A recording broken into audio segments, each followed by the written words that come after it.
সম্প্রতি বাংলাদেশ মিলিটারি একাডেমিতে ক্যাডেটদের উন্নত প্রশিক্ষণের ধোঁয়া তুলে দ্বিতীয় বাংলাদেশ ব্যাটালিয়ন নামে একটি নতুন প্রশিক্ষণ ব্যাটালিয়ন গঠন করা হয়েছে।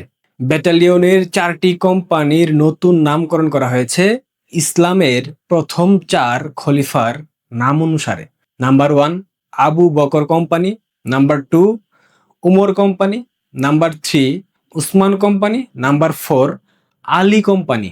দীর্ঘকাল ধরে বিএমএ অর্থাৎ বাংলাদেশ মিলিটারি একাডেমিতে শুধুমাত্র প্রথম বাংলাদেশ ব্যাটালিয়নের অধীনে ক্যাডেটদের প্রশিক্ষণ দেওয়া হতো, যার কোম্পানিগুলোর নাম রাখা হয়েছিল আমাদের মহান মুক্তিযুদ্ধের বীর শ্রেষ্ঠদের নামে: জাহাঙ্গীর, রৌফ, হামিদ, নূর মোহাম্মদ এবং মোস্তফা কোম্পানি। দেশে এখন সশস্ত্র বাহিনীর মধ্যে পাকিস্তান সেনাবাহিনীর সরাসরি তত্ত্বাবধানে জামাত শিবিরের সুবিধার জন্য আলাদা একটি মুজাহিদ বাহিনী গঠিত হয়ে গেল। এই দেশটাকে মাটির সাথে মিশিয়ে দিতে জামাত ওয়াকার তাদের সর্বোচ্চটা করে যাচ্ছে। আরো একবার নিজের চরিত্রকে ফুটিয়ে তোলার জন্য জনাব ওয়াকার সাহেব, আপনাকে অসংখ্য অসংখ্য ধন্যবাদ। একটা উন্নয়নশীল দেশ যেখানে কোটি কোটি মানুষ প্রতিদিন মাথার ঘাম পায়ে ফেলে রাষ্ট্রকে ট্যাক্স দেয়, যেখানে একটু ভালো চিকিৎসা কিংবা মানসম্মত শিক্ষার জন্য সাধারণ মানুষকে হাহাকার করতে হয়, সেই দেশের বাজেটের একটি সিংহভাগ প্রতি বছর চলে যায় সামরিক খাতের পেছনে। 24-এর 5 আগস্ট পরবর্তী স্বাধীন বাংলাদেশের মানুষের মনে তীব্র ক্ষোভ, হতাশা এবং অসংখ্য প্রশ্ন দানা বেঁধেছে। বাংলাদেশের মতো রাষ্ট্রে সেনাবাহিনীর আসলে কাজটা কি? স্বাধীনতার পর গত 5 দশকে দেশের স্বাধীনতা এবং সার্বভৌমত্ব রক্ষার ক্ষেত্রে তাদের লড়াইটা আসলে কি ছিল? তারা কোন লড়াইটা করেছে? রাষ্ট্রের টাকায়, জনগণের রক্ত জল করা পয়সায় এদের রাজকীয় স্টাইলে খাইয়ে পরিয়ে রাখার প্রয়োজনটা আসলে কি? যে সেনাবাহিনীকে ভাবা হয়েছিল দেশের সার্বভৌমত্বের প্রতীক, তারা কেন বারবার সামরিক কূ করে জনগণের নির্বাচিত সরকারকে ক্ষমতাচ্যুত করেছে? কেন সেনানিবাসগুলো দেশের মূল ভূখণ্ড থেকে বিচ্ছিন্ন একটি আলাদা প্রাদেশিক বিলাসবহুল রাষ্ট্রে পরিণত হয়েছে? সব থেকে বড় প্রশ্ন, বিশাল এক সামরিক বাহিনী এবং গোয়েন্দা নজরদারির পরেও কেন দেশের মাটিতে উগ্রবাদী গোষ্ঠীর আস্ফালন দেখতে হচ্ছে? এই কঠিন প্রশ্নগুলোর উত্তর বাংলাদেশের মানুষের জানা প্রয়োজন। 1971 সালে বাংলাদেশ নামক রাষ্ট্রের জন্ম হয়েছিল পাকিস্তানি সামরিক জান্তাদের শোষণ এবং বুটের তলা থেকে মুক্তির তীব্র আকাঙ্ক্ষা নিয়ে। বাঙালি জাতি স্বপ্ন দেখেছিল একটি বেসামরিক, প্রগতিশীল এবং গণতান্ত্রিক রাষ্ট্রের, যেখানে সেনাবাহিনী থাকবে পুরোপুরি ব্যারাকে এবং কাজ করবে নির্বাচিত বেসামরিক সরকারের অধীনস্থ হয়ে। কিন্তু স্বাধীনতার পর বাস্তবতা বদলে গিয়েছে দ্রুত। পাকিস্তান সেনাবাহিনী যেভাবে রাষ্ট্রকে গ্রাস করার মনস্তত্ত্ব ধারণ করত, বাংলাদেশ সেনাবাহিনীর একাংশের মধ্যে সেই একই ক্ষমতার লোভ ভর করল। এই সামরিক শাসকরা কেবল ক্ষমতা দখল করে ক্ষান্ত হয়নি, তারা নিজেদের ক্ষমতাকে বৈধ করতে গিয়ে বাংলাদেশের রাজনীতির দীর্ঘমেয়াদী ক্ষতি করেছে। তারা পাকিস্তানি পারপাস সার্ভ করার মতো করে দেশের ধর্মনিরপেক্ষ এবং প্রগতিশীল রাজনৈতিক ধারাকে ধ্বংস করতে চেয়েছে এবং সক্ষম হয়েছে। ক্ষমতার সমীকরণে টিকে থাকতে তারা স্বাধীনতা বিরোধী শক্তি, যুদ্ধ অপরাধী, চরমপন্থী চক্রকে রাজনীতিতে পুনর্বাসিত করেছে। ফলস্বরূপ যে উগ্রবাদের বীজ তখন বোনা হয়েছিল, সেইটা আজ এই মুহূর্তে এক বিশাল মহীরুহে পরিণত হয়েছে। সাধারণ মানুষের মনে একটি প্রশ্ন সবচেয়ে বেশি আঘাত করে: সেনাবাহিনী কি দেশের সত্যি সত্যি রক্ষক, নাকি একটা বিশাল কর্পোরেট ব্যবসায়ী প্রতিষ্ঠান? বর্তমানে দেশের বড় বড় প্রতিষ্ঠান, ব্যাংক, বিমা, 5 স্টার হোটেল, আবাসন প্রকল্প থেকে শুরু করে সাধারণ পণ্য সামগ্রী, এইসব কিছুর ব্যবসা এবং বড় বড় মেগা প্রজেক্টের ঠিকাদারি, লাইসেন্স সবকিছু সেনাবাহিনী নিয়ন্ত্রণ করছে। সামরিক গবেষকরা এইটাকে বলে সেনা অর্থনীতি। যখন একটি রাষ্ট্রের সামরিক বাহিনী মুক্তবাজার অর্থনীতিতে ব্যবসায়ী হিসেবে আবির্ভূত হয়, তখন বেসামরিক খাতের সুস্থ বিকাশ বাধাগ্রস্ত হয়। এর চেয়েও বড় বৈষম্য দেখা যায় জীবনযাত্রায়। সাধারণ নাগরিকেরা যখন তীব্র অর্থনৈতিক সংকটে জর্জরিত, তখন সেনানিবাসগুলোর ভেতরে গড়ে উঠেছে এক সম্পূর্ণ আলাদা জগৎ। সুউচ্চ দেওয়াল দিয়ে ঘেরা এই সেনানিবাসগুলো দেখলে মনে হয় এক একটা স্বায়ত্তশাসিত প্রাদেশিক রাষ্ট্র। সাধারণ মানুষের ট্যাক্সের টাকায় সেখানে চলে রাজকীয় এবং জমিদারি জীবনযাপন। বেসামরিক প্রশাসনের সমান্তরালে এই ধরনের উপনিবেশিক সুযোগ সুবিধা এবং ক্ষমতার প্রদর্শন সাধারণ মানুষের সাথে সেনাবাহিনীর একটা বিশাল মনস্তাত্ত্বিক এবং কাঠামোগত দূরত্ব তৈরি করে দিয়েছে।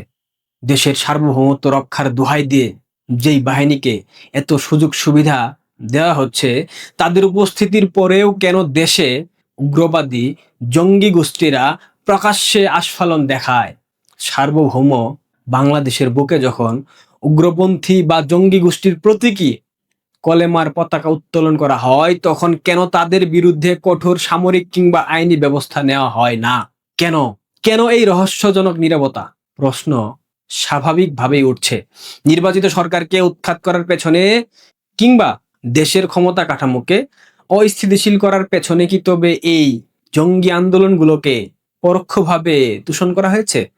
দেশকে কি তবে এক অন্ধকার জঙ্গিবাদী নিয়ন্ত্রণে সঁপে দেওয়ার চক্রান্ত চলছে?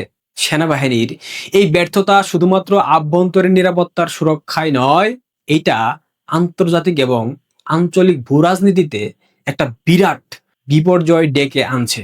বাংলাদেশের মাটিকে ব্যবহার করে প্রতিবেশী বন্ধু রাষ্ট্র ভারতের বিরুদ্ধে পাকিস্তানি গোয়েন্দা সংস্থা আইএসআই একের পর এক নাশকতামূলক আক্রমণের পরিকল্পনা করার সাহস পাচ্ছে শুধুমাত্র বাংলাদেশ সেনাবাহিনীর বিতর্কিত ভূমিকার কারণে। আন্তর্জাতিক গোয়েন্দা প্রতিবেদনগুলোতে বারবার উদ্বেগ প্রকাশ করে বলা হচ্ছে, লস্করি তৈয়বা, জৈশে মোহাম্মদ এবং মধ্যপ্রাচ্যের জঙ্গি গোষ্ঠী হামাসের মতো উগ্রবাদীরা বাংলাদেশে বসে ভারতের উত্তর পূর্বাঞ্চলীয় রাজ্যসমূহ, যেটাকে বলা হয় সেভেন সিস্টার্স, এই অঞ্চলগুলোতে জঙ্গি হামলার নীল নকশা এবং ছক প্রতিনিয়ত আঁকাচ্ছে। ঠিক এখানেই সাধারণ মানুষের সব থেকে বড় এবং যৌক্তিক প্রশ্ন, আমাদের বিশাল এই সেনাবাহিনী এবং তাদের কোটি কোটি টাকা বাজেটের গোয়েন্দা সংস্থাগুলো কি তবে ললিপপ চুষছে?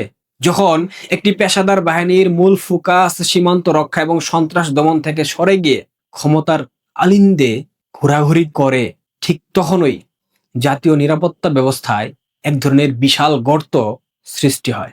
আর এই সুযোগেই আন্তর্জাতিক জঙ্গি গোষ্ঠীগুলো বাংলাদেশের মাটিকে তাদের চারণভূমি বানানোর সাহস পায়। এই সমস্ত বিতর্ক, ব্যর্থতা এবং অপচয়ের পর প্রশ্ন ওঠা অবধারিত, বাংলাদেশের মতো রাষ্ট্রে সেনাবাহিনীর আসলে কি কোনো প্রয়োজন আছে? রাষ্ট্রের টাকা এদের খাইয়ে পরিয়ে রাখার যৌক্তিকতা ঠিক কতখানি? তাত্ত্বিকভাবে কোনো দেশের সেনাবাহিনী রাখা হয় প্রতিরক্ষামূলক প্রতিরোধের জন্য, যাতে প্রতিবেশী কোনো রাষ্ট্র দেশ আক্রমণ করতে না পারে। কিন্তু যে বাহিনী দেশের ভেতর উগ্রবাদ থামাতে পারে না, যে বাহিনী প্রতিবেশী রাষ্ট্রের সাথে শত্রুতা তৈরি করে আন্তর্জাতিক জঙ্গিবাদের আখড়া তৈরি হতে দেয়, সেই বাহিনীর কাঠামোতে আমূল পরিবর্তন আনাটা কি জরুরি নয়? বাংলাদেশের মানুষ এমন সেনাবাহিনী কখনোই প্রত্যাশা করেনি, যারা জনগণের টুটি চেপে ধরবে কিংবা উগ্রবাদীদের তোষণ করবে। এই বাহিনীকে টিকিয়ে রাখতে হলে ভবিষ্যতে পুনর্গঠন করতেই হবে। সেনাবাহিনীকে সম্পূর্ণভাবে নির্বাচিত সংসদের অধীনে আসতে হবে। কোনো সামরিক কর্মকর্তা কিংবা গোয়েন্দা সংস্থা রাজনীতির নীতি নির্ধারণ করতে পারবে না। ব্যাংক, বিমা, হোটেল কিংবা রাস্তার ঠিকাদারি ব্যবসা থেকে সেনাবাহিনীকে নিজেদের গুটিয়ে নিতে হবে। তাদের একমাত্র কাজ হবে ব্যারাকে থেকে পেশাদারিত্ব চর্চা করা। প্রতিরক্ষা বাজেটের প্রতিটি টাকার হিসাব জনগণের সামনে স্পষ্ট করতে হবে। সেনানিবাসের ভেতরের বিলাসবহুল এবং বৈষম্যমূলক জীবন বন্ধ করে সেই টাকা বাংলাদেশের শিক্ষা, স্বাস্থ্য এবং সাধারণ মানুষের কল্যাণে বরাদ্দ দিতে হবে। 1971 সালের মহান মুক্তিযুদ্ধের মূল চেতনা ছিল সাম্য, মানবিক মর্যাদা এবং সামাজিক ন্যায় বিচার। একটি পেশাদার সেনাবাহিনী তখনই সার্থক হয় যখন দেশের সাধারণ মানুষ তাদের দেখে ভয় পায় না, বরং গভীর শ্রদ্ধা এবং নিরাপত্তার অনুভূতি পায়। বন্দুকের নল, কর্পোরেট ব্যবসা কিংবা বিলাসবহুল সেনানিবাসের দেয়াল কোনো রাষ্ট্রকে শক্তিশালী করতে পারে না। রাষ্ট্র শক্তিশালী হয় তার জনগণের অর্থনৈতিক মুক্তি এবং গণতান্ত্রিক অধিকারের ভিত্তিতে। বাংলাদেশ সেনাবাহিনীকে যদি তাদের অস্তিত্বের যৌক্তিকতা প্রমাণ করতে হয়, তবে ক্ষমতার লোভ এবং উগ্রবাদের তোষণ নীতি পরিহার করে সাধারণ মানুষের কাতারে দাঁড়াতে হবে। অন্যথায় জনগণের ট্যাক্সের টাকায় গড়ে ওঠা এই প্রাতিষ্ঠানিক বৈষম্য এবং নিরাপত্তা ব্যর্থতা আগামী দিনে রাষ্ট্রকে এক গভীর অন্ধকারের দিকে ঠেলে দেবে।